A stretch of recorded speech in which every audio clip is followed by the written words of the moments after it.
आप सबको प्रणाम। हर हर महादेव। हमारी यात्रा का पड़ाव था वो बाबा वैद्यनाथ। बाबा वैद्यनाथ है वो झारखंड राज्य के देवघर ज़िले में स्थित है।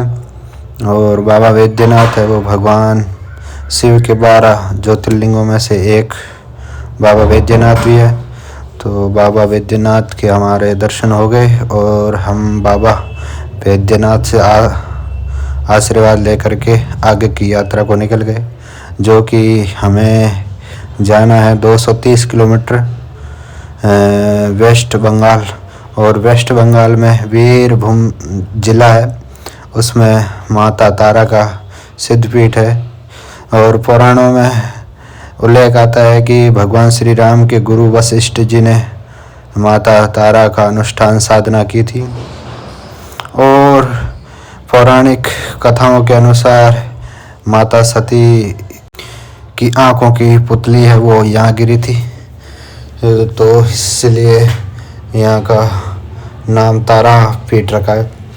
और मान्यता है कि जब भगवान शंकर ने समुद्र मंथन में हलाहल जहर पिया था, तो उस जहर के जलन को मिटाने के लिए माता काली ने ही अपना दूसरा रूप तारा का धर के भगवान भोलेनाथ को स्तनपान करवाया था। और उन स्तनपान करवाने के बाद भोलेनाथ ने जो विष पिया था उसका जो प्रभाव था वो कम पड़ा था। तो हम सुबह 8 बजे देवघर से निकले थे, जो कि हम 1 बजे है वो तारापीठ पहुंच गए थे। और हमने काफ़ी खोजबीन के बाद हमें एक रूम मिला, बड़ा ही मुश्किल रूम मिला। और फिर हमने अपना सामान रखा और फिर हम खाने के लिए उधर इधर भटक रहे थे। यहाँ कोई आश्रम नहीं है और होटलें हैं, तो समझ लो 100 में से 98% है वो मांसाहारी है।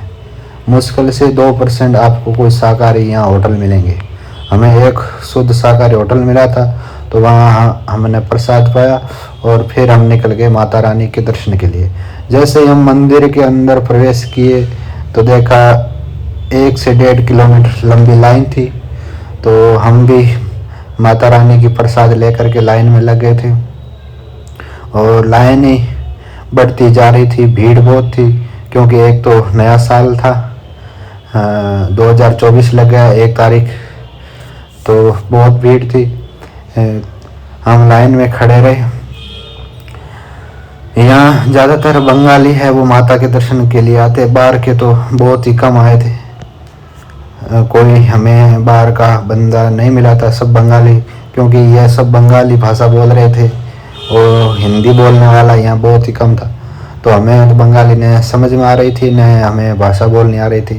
बस हम उनको देखते देखते लाइन में जैसे जैसे समय बीतता गया और हम मंदिर के प्रवेश द्वार तक पहुंच गए थे, तब तक हमारा समय है वो 7 बज गए थे। पूरा अंधेरा हो गया था, लेकिन लाइन पीछे जहाँ हम लगे थे वहाँ से और पीछे बढ़ रही थी, लोग आ रहे थे। और रात का समय यहाँ बहुत ही मनमोहक था क्योंकि लाइटें लगी थी। और हम मंदिर से लगभग 200 मीटर की दूरी, उनके बाद मोबाइल सब बंद करवा देते हैं। अंदर मोबाइल ले जाना अलाउ नहीं है और नहीं अंदर फ़ोटो खींच सकते हैं। तो हम मोबाइल बंद करके रख दिया था। और फिर जैसे जैसे समय बीतता गया और हमारा नंबर आया माता रानी के दर्शन करने के लिए, और हमने अच्छे से माता रानी के दर्शन किए, माता रानी से आशीर्वाद लिया और फिर हम अपने रूम पे आ गए थे। क्योंकि आज दिन में 230 किलोमीटर चल के आए थे और फिर हम 5 घंटे लाइन में लगे थे, तो पूरी तरह से थक गए थे। तो आकर के रूम में फिर हमने विश्राम किया। फिर दूसरे दिन हम हैं वो अपनी यात्रा को तारापीठ से जाएंगे हम मायापुर, जो कि मायापुर चैतन्य महाप्रभु की जन्मस्थली है। और मायापुर एक बंगाल का मान लो ऐसा शहर है कि वहाँ आपको 10-15 किलोमीटर की रेंज में मांसाहार नहीं मिलेगा।